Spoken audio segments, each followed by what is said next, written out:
Great morning, great afternoon, great evening. Hey, love. I am Jessie C. Love, also known as Teacher Love, Coach Love.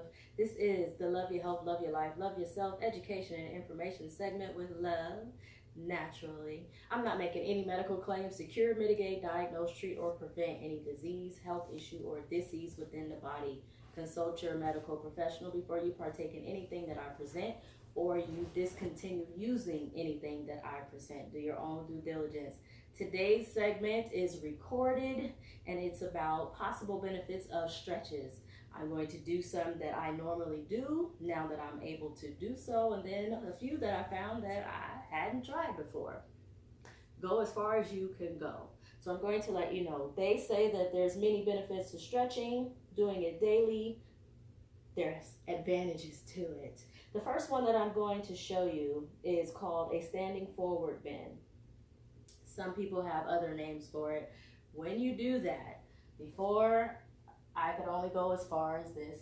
Thankfully, thank God, I can go all the way down. And you want to go down very slowly to the point that you can reach. And if you're able to, relax your hands on the floor.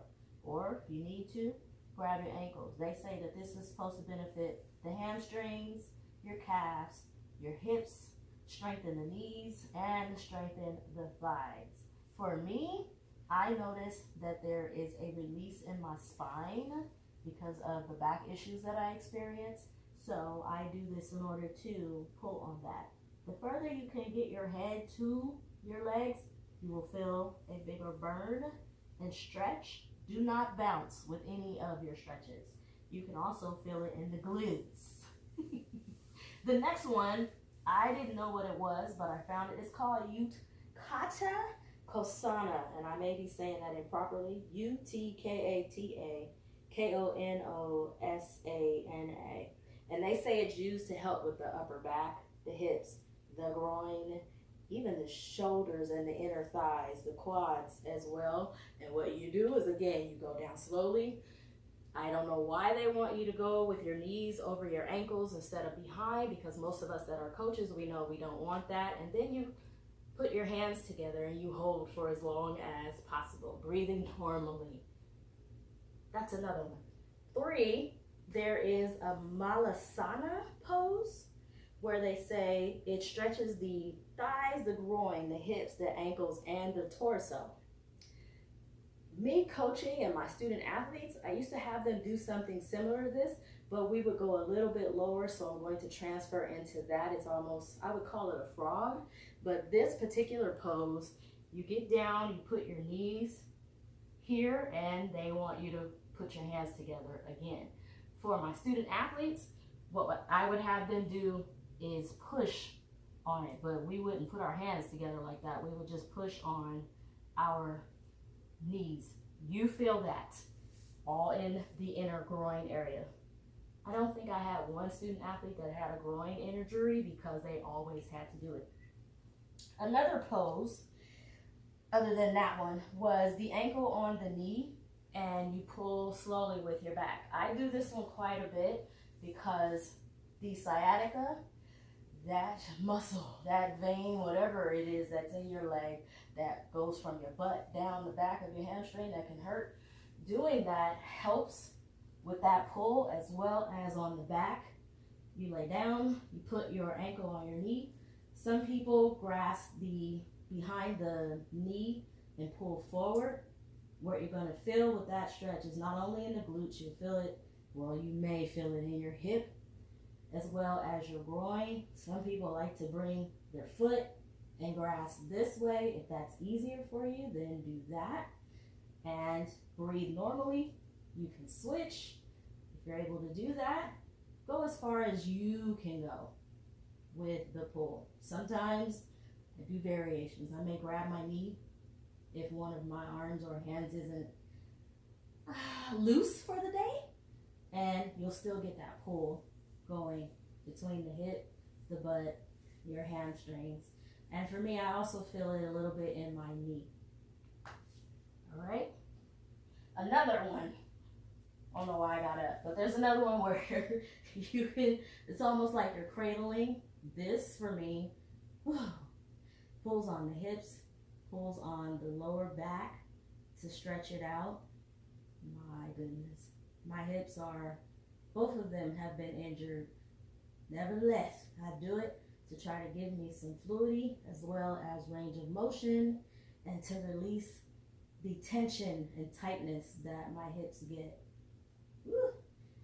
And while you're there, if you want, grab your ankles, pull forward, go as far as you can.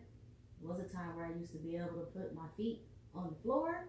For me, I feel this in my hamstring, my glutes, and my lower back.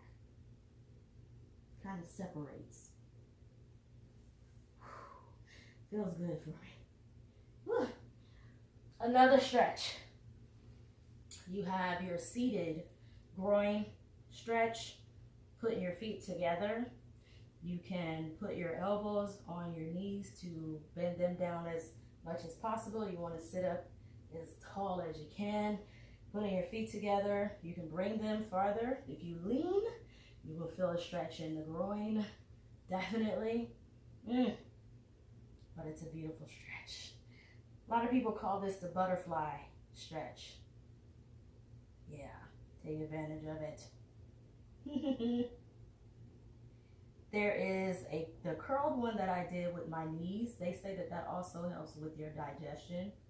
May calm the mind as well. Let's see, which other one?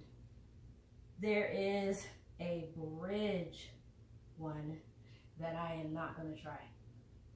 I'm not ready for that. But I can somewhat demonstrate. You are going to be laying on your back.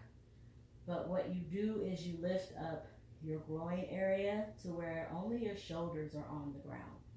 Right now I'm partially there, but the picture that I saw, that person was so high. It still helps with your abdominal muscles. I can feel it in my hips and my groin.